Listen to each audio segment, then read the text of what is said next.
So, today we're drinking the 2017 Dark Lord. Yeah. So last week we had 10 and 11. I want to say 11, yeah. That was green wax. Also green wax. Yeah, this we got this is sparkle green. This is sparkling green. This is like it's like a Kelly green, like a mint green, and then there's some like it's like some flecks in there, like some silver flakes in there. Yeah. Yeah. So Dark Lord this year has a fancy new label. So really, he's just taking you. He's got his fangs out and he's taking you to the gun show. He's still the Dark Lord. He's just got a different pose, and there's a lot more yellow and orange going on in the label. Last year was just like brown. Yeah. You know? So this is, I think, the first time we're doing a fresh beer. Yeah. On these extra little videos. So yeah, looking forward to maybe finishing a beer that we have on here. So, right? So we often run into the problem where sometimes these cellar beers are not great. Yeah. And Dark Lord's one of those beers.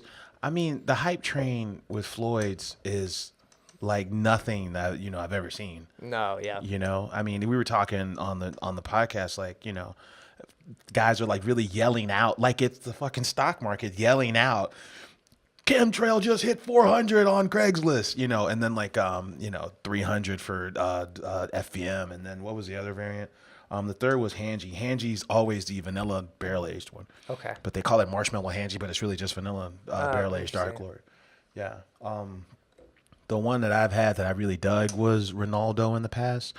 And I'm kind of curious about. We're running off about variants. Yeah. But on a side note, we had I meant to say this on the show. We had the Mother of Dreadnought, which was a Muscat barrel aged Dreadnought. Oh, really? Oh, good. Which is their double IPA. Yeah. And so more barley winey. It was great, man. But I think a lot like the Jim Beam from those guys in Vermont. We had it on the show.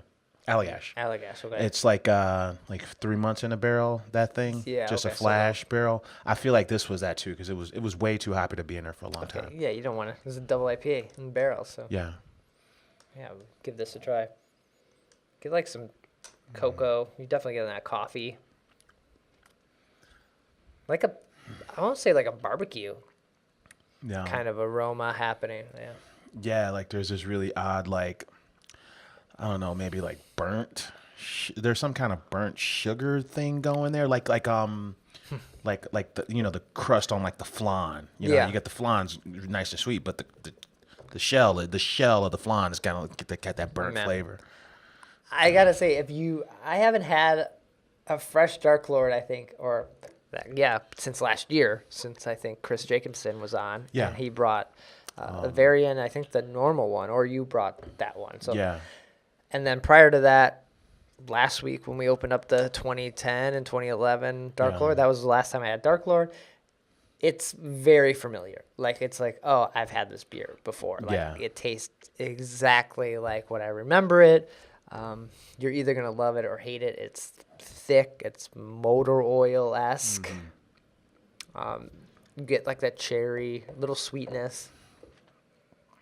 I think at its peak, it kind of gives you hints of like that chocolate covered espresso, just hints of it. Yeah. But it's always been like they always want to lean towards like the cloyingly kind of like sugary, like really ripe fruit. Yeah. Dark cherry thing. They always lean towards that. Like almost for me, almost a little too much. Yeah. So that's why you often hear people say like maybe like 3 months from now, it's a little better. It's a little maybe mellower, but it doesn't burn because it is 12%, 11%, something like that. I forget what it is, like 11.5. It's I don't think it says because they don't have to because it's not in stores. Yeah, I think I try to hit a sweet spot on that beer, but I never can. Yeah. Like sometimes I keep it too long and then I don't care for it, like we did last week. But I mean, for me, this is really good out of the gate for a fresh one. How do you feel like this Dark Lord has compared to years past? I thought a low point was 2012. Okay. I thought it was just like really sweet, like plum / soy sauce out the gate. I hated it. It was super thick. For me, this has a little bit more balance, right? Like it's got the the bitterness comes on that burnt side, like we were talking about. Yeah. But then lot of fun cherry notes on there. Yeah. A lot of fun cherry and chocolate notes, which I like. I know in the past, I've gotten some of that like soy sauce, which is a very bad thing to say. Like brewers and brewery people don't want to hear that because that's really not a characteristic you ever want to hear. But Kind of like green apple. Like you never want to hear Yeah. that something tastes like an apple. so in the past, I feel like I've gotten some of that. This one doesn't have it and has more of that like, I think sweet, like you said, dark cherry thickness to it versus maybe some other years where it was just kind of like, oh, that burned and yeah, it was like saucy. Yeah. This is a nice sweet stout. I know sweet stout's a category. This definitely falls in that. Yeah. So it's just a stout that's just not afraid to just fall on the sweet dessert side Yeah. of things, pretty much. And people lose track. Like we were talking about the dark matter guys being there, and I was really geeked about having the dark matter stuff. People forget that it's basically a coffee stout with like Mexican sugar added. That's what Dark Lord is. So and it doesn't shy away from that at all. It's like in your face with those things. Yeah, I was going to comment on that. Like there is coffee in this, but unlike something like Big Hugs, that's a coffee stout. Yeah. This just has coffee in it. It's not meant to be a coffee beer. Right. Coffee's more like part of the groove, right? Yeah. Like, coffee's not like out doing the solo in front, right? Like, Yeah, so I wonder, I didn't have the coffee that went into it, but I wonder if that coffee is very berry and fruity tasting. I'm going to look up and see if they've ever just done like a coffee variant. I'd be curious to know what that tastes like. Dark Lord, like we doubled the coffee in this version. Yeah, I don't know. Yeah, like that would be cool. Yeah, because it could benefit from that. You do see people doing stuff where they like, you could cut this with maybe like a coffee, maybe like do like a Irish coffee kind of thing rather. Irish coffee thing would be good. It's either for me, Irish coffee or poured over my favorite ice cream. Mm-hmm. Yeah, one of those two. Yeah. Huh. I mean, I like it out of the gate. And shout out to Dark Matter, man, because they had a huge presence there, and then also they actually take I want to say the coffee that they use in the beer, and then they package that as well. Yeah, I think so. Yeah. Well, you might as well sell it there and get those people that are avid Dark Lord fans, like you said. Like, we want the coffee, we want the mug, we want everything about this day. You know what we should have done, and I'm just thinking about it now, is that the Necromancer, the barrel aged coffee. Yeah. We should have paired that with the Dark Lord and done our own variant. I think that would have been fun.